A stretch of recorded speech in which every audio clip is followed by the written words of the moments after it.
Welcome to Conquering Your Clownfish, a podcast dedicated to transforming disabilities into special abilities. I'm your host, Brady Murray.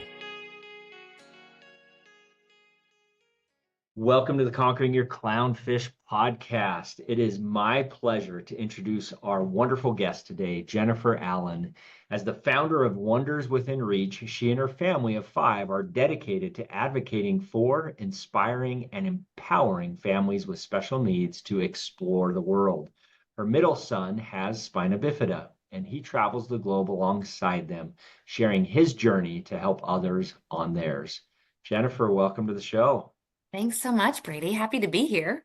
Super excited to be able to have you here. I have to share with our listeners, when I first started talking to Jennifer and when I started to prepare for this podcast, I said, she is the perfect example of exactly the motivation behind this podcast. And so as our listeners know, the idea and the name of Conquering Your Clownfish comes from the movie Finding Nemo, where there's an overprotective father, Marlin, who has a son who has a special need that he just wants to protect and make sure nothing ever bad happens to him.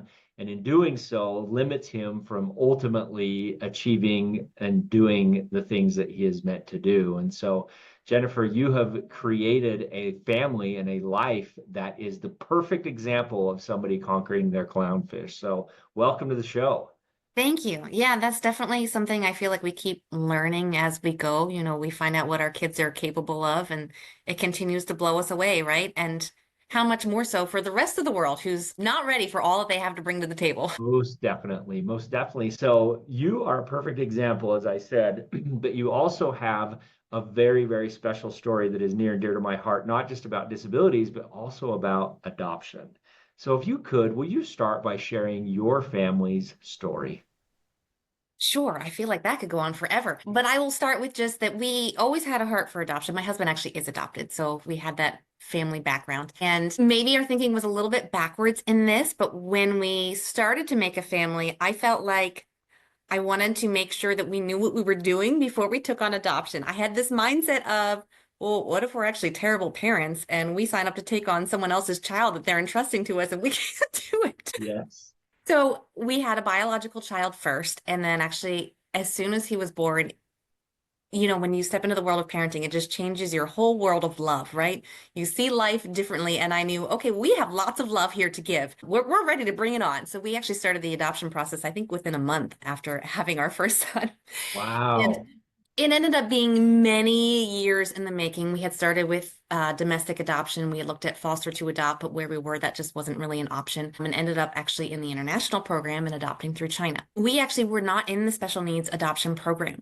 So we went to China and actually had 2 children by the time that we made it there. We had been trying for a second amidst the adoption journey with some breaks here and there. And after a year of trying, finished our homesteading, of course, once we were about ready to be matched is when we found out we were pregnant. That's how that goes sometimes. It does, doesn't it? So true. Yeah, she was our happy surprise along the way, is what we say. Yeah, so went to China, and when he was placed in our arms, we could tell that there was something different about his body. We weren't really sure what it was. And, you're in a different country where no one speaks your language, and we're like, we have no idea. Something is different, maybe wrong. We will figure it out when we get home. So when we were home, we were able to get into Children's Hospital of Philadelphia and found out that he had spina bifida and received that diagnosis that he would never be able to walk independently. And I know you were going to touch upon this, just kind of the list of things that they give you for quality of life expectancy and what to expect for the rest of his future, which sounds really dismal when you're in a doctor's office and they give you that long list of things that are going to be wrong with your child forever, and they don't touch upon the other side of it at all. And so I think we kind of left there with a gloom and doom and had no idea the beauty that was awaiting us for the rest of our lives, right? I have to ask. I mean, you were in China. You have this beautiful boy. How old was Jaden at the He was time? 15 months. So he's 15 months old, this beautiful 15-month-old boy who you've been working hard to be able to adopt for a very long time. When he was placed in your arms and you sensed that something was different, did you waver at all in going through with that adoption? No, I think you probably know this as an adoptive dad, that when you are in that process, that kid's already yours, right? they grow in your heart the same way that a baby grows in your womb is, I think, what a lot of moms say. And I don't know how to explain it to someone who is not adopted or adoptive. But yeah, there's no turning back. It's like turning your back on your child. You can't do that. So I don't think there was a question of leaving him behind. It was a terrifying time. I will say that. I mean, for both my husband and myself, like we knew that he was not healthy. And even the few questions that we were able to try and ask through a translator, he had very serious asthma that had not been diagnosed. So he was coughing all the time. And we asked, was he sick? Was he exposed to something? Because he sounds like he coughs a lot. And they said, no, he just coughs a lot. Like babies don't just cough a lot. What do you mean he just coughs a lot? So there were a lot of little things that it was scary. He is paralyzed from the knees down. And when we were trying to kind of get a feeling for what is his sensation level, what can he move, he was so scared when we were in China that we really couldn't tell. We would try and caress his arm and he's not really responding physically at all. So we thought maybe his paralysis went much higher. That kind of sidetracked from your question, but there were a lot of things that were scary, but it was never a moment of, oh, we're just going to change our mind and leave him here. It was let's get home, let's get to a doctor, let's find out what we need to do for our baby. Yeah. So you received the diagnosis of spina bifida.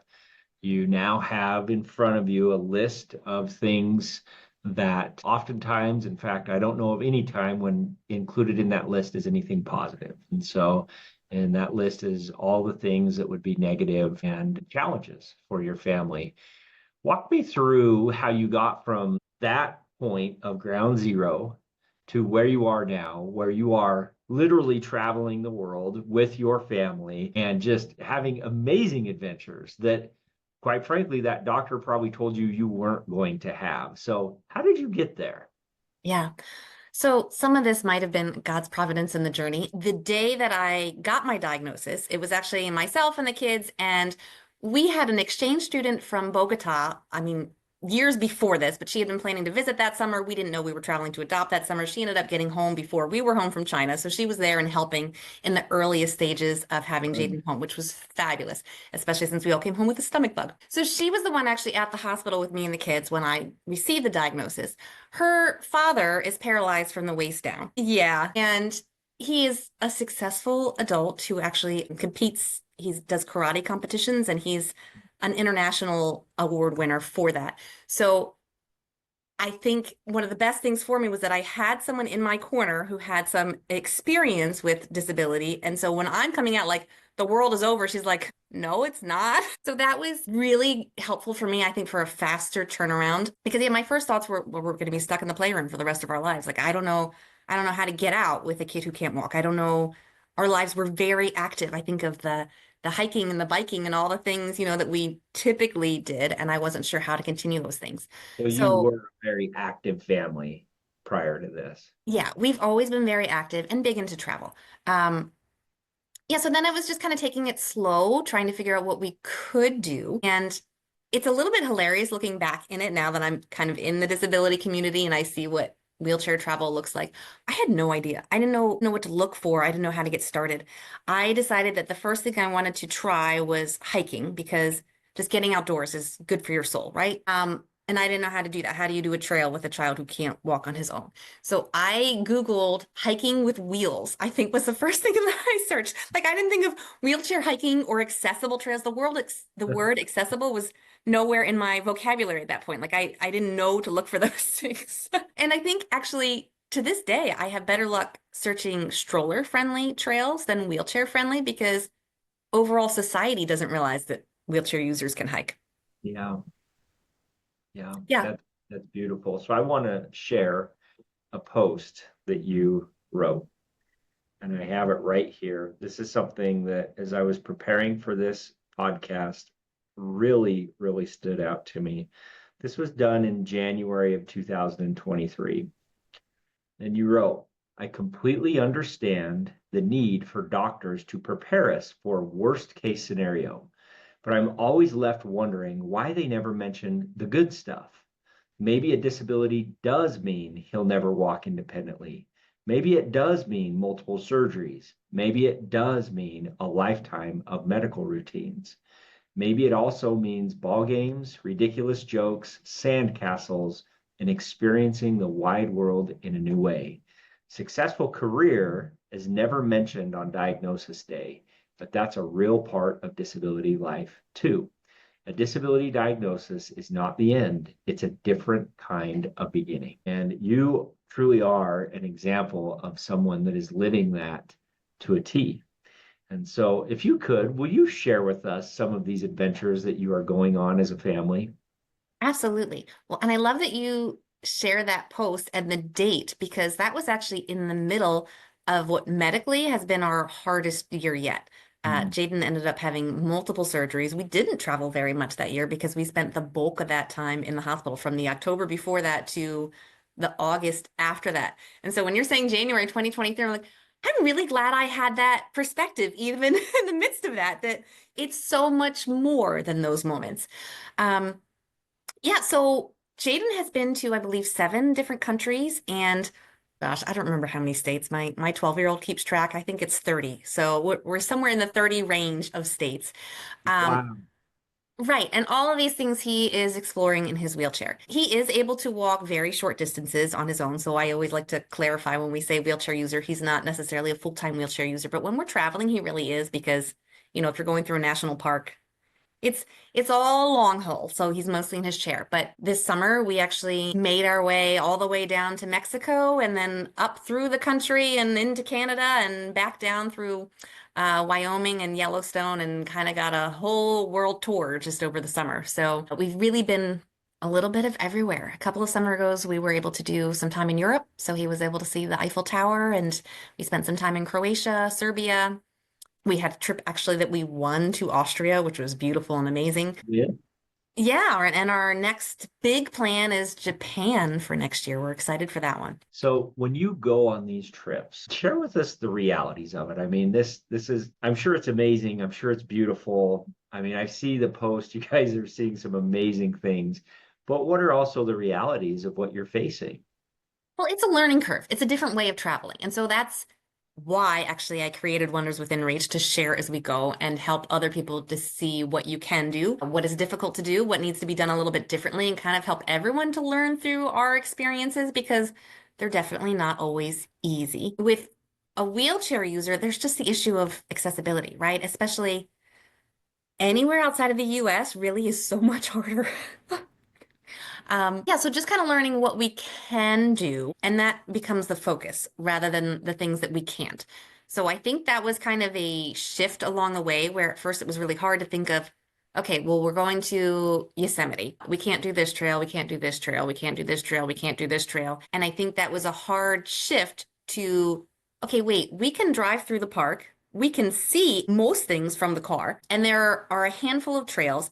And in reality, when you have 3 young kids, you're not doing more than a handful of trails. That's right. So it became, instead of looking at all the stuff we can't do, we're planning our trip around the things that we can.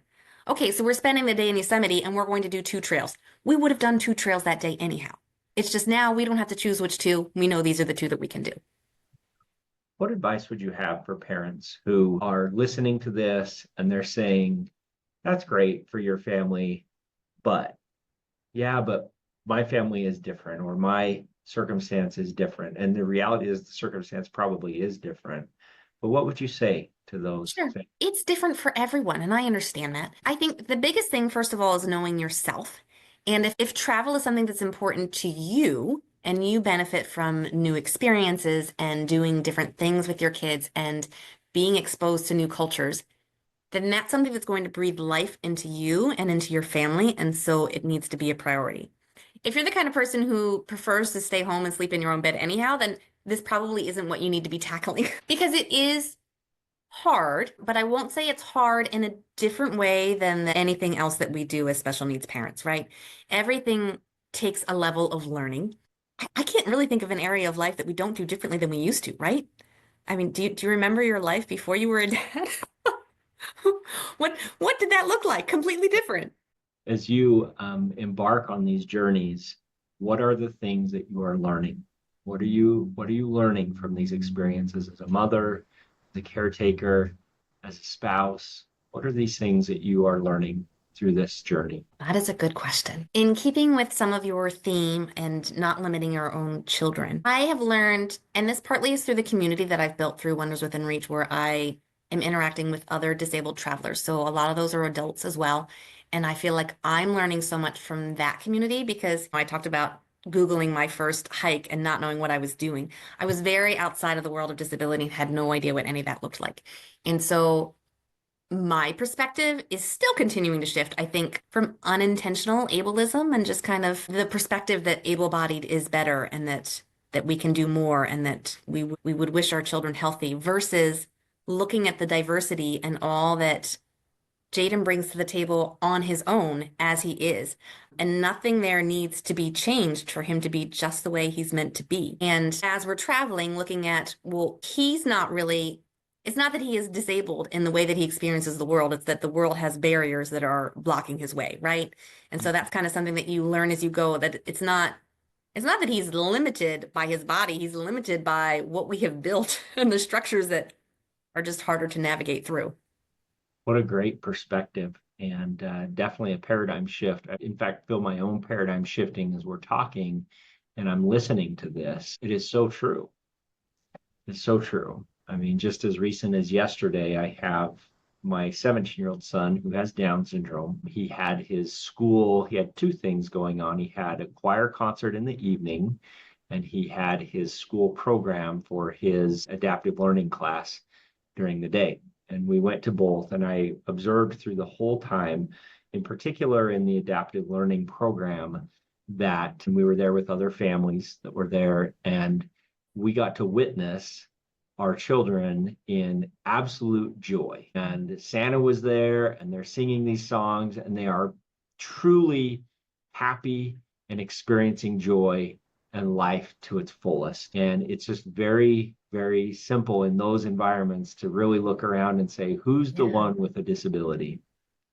Who's the one, take me for example, that just rushed from his office after a very busy day and trying to, keep things going with these deadlines that we have for year end and everything else, and solely focused on that, versus my son who is living absolutely in joy. Who is the one that has a disability? And And that your doctor would have said a limited quality of life, right? And according to whom, right? yeah, according to whom? You're absolutely right. Share with me about this organization that you have created and these families that you are serving. I think that's a beautiful service that you're doing.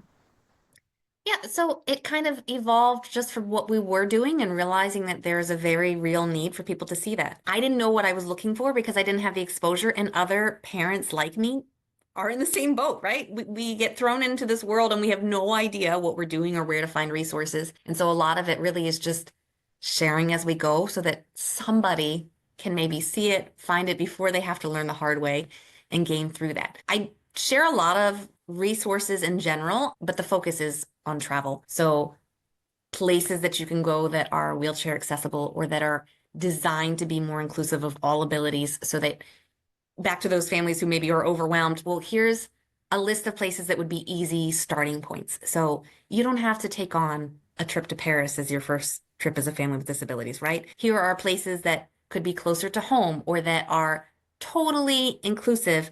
I think of like Morgan's Wonderland in Texas, where everything is adaptive so that anybody with any abilities can go there and have a fantastic time. So here's an easy prepackaged vacation where you can go and you can explore and have fun as a family based off of whatever your needs are. Good for you. What's been the feedback from the families that you're working with? This is what keeps me going. It's pretty beautiful to see other parents impacted by what we're doing.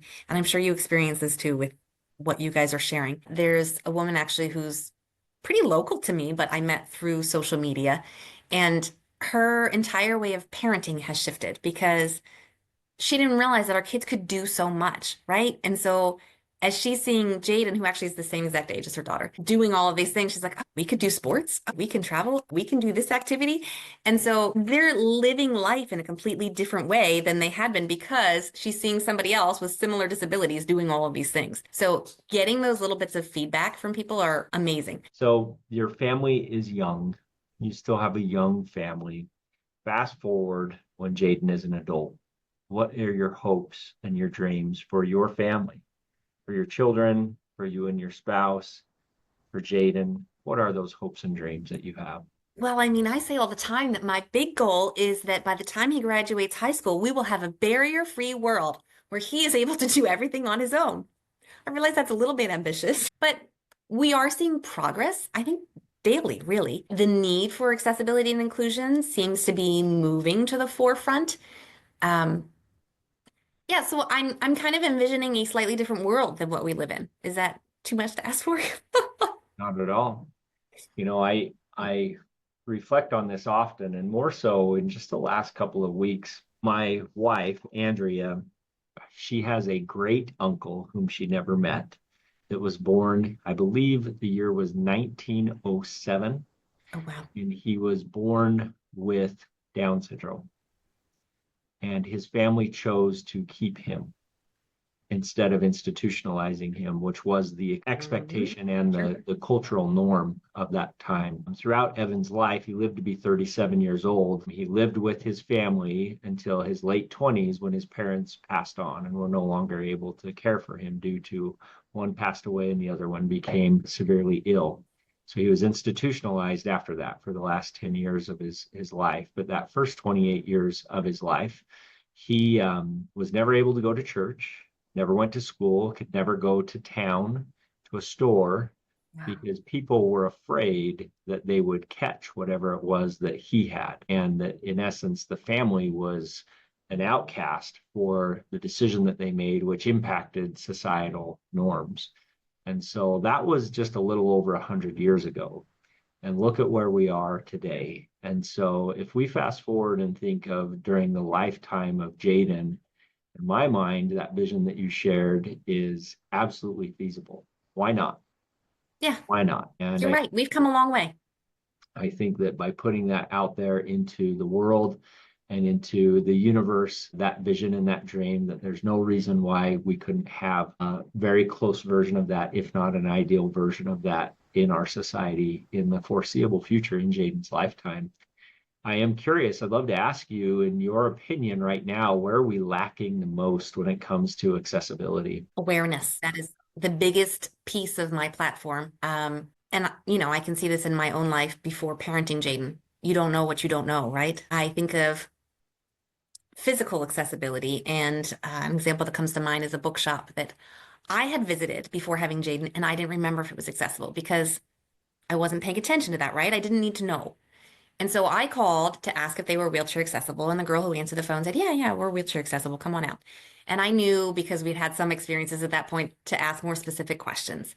So I said, "Well, I know there's an upstairs. Is there an elevator to the upstairs?" "Oh, no, there's not an elevator to the upstairs. So you'd only be able to do the downstairs." "Okay, no problem. Um, are there any steps between the bookstore and the coffee shop, or is that okay for us to transition?" She said, "No, no, there's no steps. You can transition there, no problem." "Are there steps to get into the building?"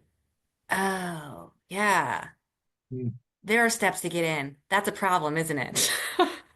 Wow. Yeah, yeah, that's a problem. They had 5 steps to get into the building, and Wow. she wasn't thinking, "Oh yeah, we're not wheelchair accessible because you can't get up the 5 steps." We actually had a place just this past year. I had called and asked if they were accessible, and she acknowledged that they had stairs, but she said, "Well, there are only 3 of them and they're wide, so we're still accessible." I don't understand what a wide step does for making it easier for a wheelchair to get up and down. What are you talking about? Yeah, that actually makes perfect sense just around the awareness because it is out of sight, out of mind when somebody doesn't have that as a reality in their life. And so your platform is doing an amazing job to be able to do that. As we wrap up here today, I'd love to give you an opportunity to share any final thoughts about Jaden and the impact that he's had on your life. I talked about how my perspective is continuously shifting. And I think that that will continue to be the case. And I think that's important for all of us that we have people who are different from us in our circles so that we can see life differently. And obviously, for us, the biggest thing in that is the disability community, right? That's a world that was not ours that we are gaining so much from. But especially in today's society, I think of anybody who's different than you, right? We are getting so good at being closed into the people who are just like us. And we spend our time with the people who look like us and talk like us and think like us. And then everybody else becomes an outsider. And we're afraid of the things that we don't understand. And I think That's so true of disabled people. I mean, you think of people walking down the street and avoiding eye contact with someone who's in a wheelchair or using a cane or whatever that is different. I think it's 67% is the statistic of people who are uncomfortable being around a disability. That's huge. And it's not the disabled person's fault, right? Why are we uncomfortable around them? They've done nothing to offend us, but it's because we don't understand. And so being intentional and putting people who are different from you in your circle. So if it's not your kids, finding somebody that is outside of your group. And I think of families with kids. I love to interact with other types of families so that our kids can grow in awareness of each other, right? Yeah. Actually, it's ironic sometimes. My platform is, disability awareness. And when my children encounter someone else with a disability that's different from theirs, it's still that expected, dreaded response that you have from kids where they're asking awkward questions and saying things that you don't want your kid to say in front of somebody else because it's still something that's new to them. And so there's a little bit of irony that we're all, disability awareness, but really we are wheelchair user awareness. We're not all disabilities, right? And so when we see somebody who's different from us, well, when you're 8, you're still going to ask questions. So it's hanging out with other kids who look different from you so that you're building that comfort level. And in the end, we're all in this together. We're all holding hands, walking in the same journey back to the same place. And it's a really beautiful process. Some of us have limps, some of us might be in a wheelchair, some of us might have our own burdens that we're carrying or stones in our shoes that others don't know about, but we're all in this together. And I think that that's one thing that has just resonated so well with your message and your platform. So I really appreciate your work. I appreciate what you're doing. Keep up the good fight. You're living a beautiful life right now. We're living through many of your adventures, me and my family, with what you guys are doing. And we're trying to create our own. So, Jennifer, thanks for being a guest on the show today. Yeah, thank you. I appreciate it. And same to you. Keep up the good fight. I see lots of good things happening. Thank you. Thank you very much. Thanks for listening to this episode of Conquering Your Clownfish. If you liked what we discussed on the podcast today and want to continue the conversation, please visit us at conqueringyourclownfish.com. And please don't forget to subscribe.